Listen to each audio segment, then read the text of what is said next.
सत्य के खोजियों, स्वागत है आपका।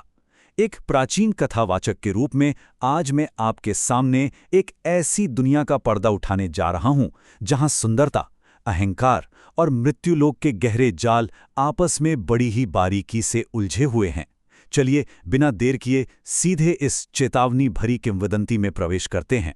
जरा उस दृश्य की कल्पना कीजिए। घने जंगल के बीच दो साधारण लकड़हारे, मोहन और सोहन, एक विशाल पेड़ को देखकर ठिठक गए हैं। वे आपस में फुसफुसाते हैं कि ये कोई आम पेड़ नहीं है, बल्कि इंसानों और देवलोक के बीच आने जाने का एक गुप्त मार्ग है। और यही वो रहस्यमयी पेड़ है जहां से हमारी पूरी कहानी आकार लेती है। अब इस कथा में और गहराई तक जाने से पहले जरा सोचिए, क्या कभी किसी मीठी धुन या बहुत खूबसूरत मायाजाल ने आपकी आंखों पर पर्दा डाला है? ये कहानी हमें ठीक यही सिखाती है कि छल कितना सम्मोहक हो सकता है और कैसे ये हमें सच देखने से रोक देता है। तो आइए देखते हैं कि ये मायाजाल आखिर कैसे बुना गया। चलिए चलते हैं अध्याय 1 की तरफ। दो दुनियाओं के बीच का द्वार। ये एक ऐसा चमकता हुआ गोल द्वार था जो सीधे अप्सराओं के लोक को हमारी इस धरती से जोड़ता था। रंग बिरंगी रोशनी से भरा यही वो जादुई रास्ता था जहां से हमारी मुख्य पात्र कुमुद नाम की एक अप्सरा ने इस दुनिया में कदम रखा। आपको जानकर हैरानी होगी कि कुमुद का पतन कितनी तेजी से हुआ। मतलब एक ही पल में सब कुछ कैसे बदल सकता है। धरती पर आना, एक साधु का अपमान कर बैठना, अपना जादुई मंत्र भूल जाना, किसी अजनबी की बांसुरी में सम्मोहित होना और फिर सीधे एक पक्षी बन जाना। ये किसी भी अप्सरा के लिए एक बहुत ही खौफनाक सफर था। और यहीं से शुरू होता है अध्याय 2, सुंदरता का अहंकार। जब कुमुद धरती पर आई तो उसे अपने रूप और अपनी दिव्यता पर कुछ ज्यादा ही घमंड था। और इसी अहंकार में उसने एक बहुत बड़ी भूल कर दी। उसने गहरे ध्यान में बैठे एक साधु का सरेआम मजाक उड़ाया, सिर्फ इसलिए क्योंकि उनकी जटाएं उलझी हुई थीं। यही घमंड उसके पतन की पहली सीढ़ी बन गया।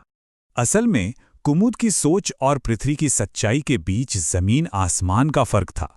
वो सोचती थी कि हमारी धरती बस मौज मस्ती की जगह है, अमरों के लिए एक प्लेग्राउंड। लेकिन वास्तविकता क्या थी?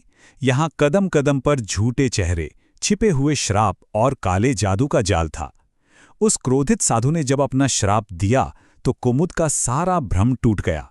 वो वापस लौटने का मंत्र ही भूल गई और इसी धोखेबाज दुनिया में फंस कर रह गई।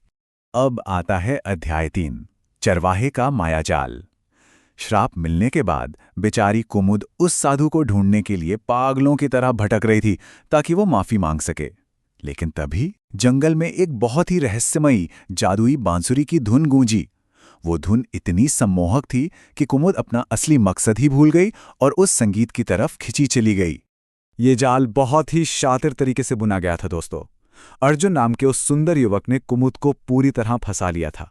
उसने खुद को एक भोला भाला चरवाहा बताया, झूठे प्यार का नाटक किया और भरोसा जीतने के लिए पता है क्या किया?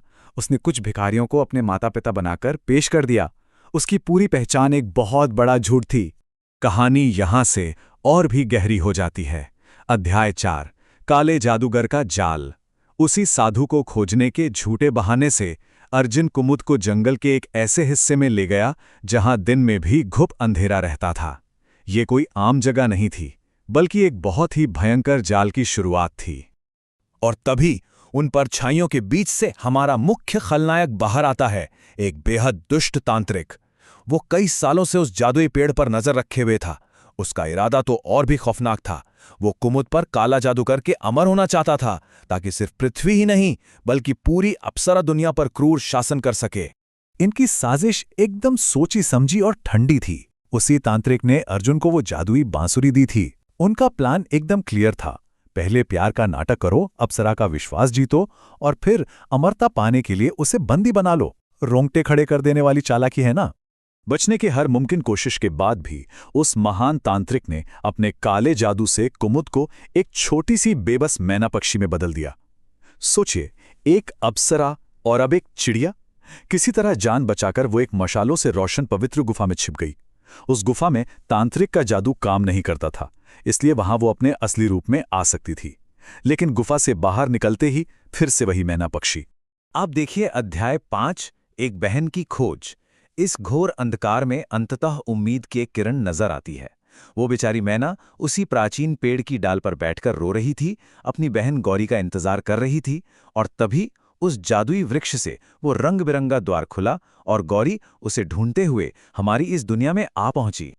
मैना बनी कुमुद तुरंत अपनी बहन को उसी रहस्यमयी गुफा में ले जाती है। ये गुफा सचमुच सत्य का अभयारण्य थी, जहां कोई भ्रम नहीं टिक सकता था। गुफा के अंदर आते ही कुमुद वापस अप्सरा बन गई और उसने अपनी बहन को उस कैद और धोखे की पूरी दिल दहला देने वाली सच्चाई बताई। और जानते हैं कहानी का सबसे बड़ा राज क्या था? वो उसी गुफा में खुला। वो क्रोधित साधु अचानक वहीं प्रकट हो गए। असल में वो उसी पवित्र गुफा के निवासी थे। उन्होंने ही ये सब जानबूझकर होने दिया था, ताकि कुमुद अपना अहंकार छोड़ सके। उन्होंने ही सारी सच्चाई बताई कि अर्जुन के माता पिता सिर्फ किराए के भिखारी थे और वो बांसुरी सीधा तांत्रिक का बिछाया हुआ जाल था। अब समय था हिसाब बराबर करने का। अध्याय 6, पत्थर का दंड। सारे भ्रम टूट चुके थे।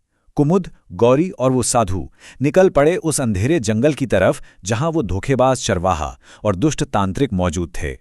ये उनका अंतिम और सबसे बड़ा टकराव था। माहौल में तनाव अपने चरम पर था। तांत्रिक पूरे घमंड में चिल्ला रहा था कि कोई भी यहां से जिंदा बचकर नहीं जाएगा। लेकिन तभी साधु ने अपने मंत्रों से एक जादुई अभिमंत्रित सिंदूर प्रकट किया। उन्होंने वो पवित्र लाल पाउडर सीधा कुमुद के हाथों में दिया, ताकि वो अपने दुश्मनों को ईश्वरीय न्याय दे सके और इस श्राप से पूरी तरह मुक्त हो सके। दृश्य बेहद नाटकीय हो चुका था। बिना एक पल गवाए कुमुद ने वो जादुई सिंदूर उन दोनों खलनायकों पर पूरी ताकत से फेंक दिया। अगले ही पल पूरे जंगल में एक ऐसी तेज अंधी कर देने वाली रोशनी फैल गई, जिसने तांत्रिक के उस पूरे काले जादू को जड़ से भस्म कर दिया। और अंततः न्याय हुआ। उस जादुई सिंदूर का स्पर्श होते ही अर्जुन और तांत्रिक का शरीर सख्त होने लगा। देखते ही देखते उनका मांस और हड्डियां हमेशा हमेशा के लिए पत्थर की निर्जीव मूर्तियों में बदल गई। उनके छल और अहंकार की बस यही अंतिम सजा थी।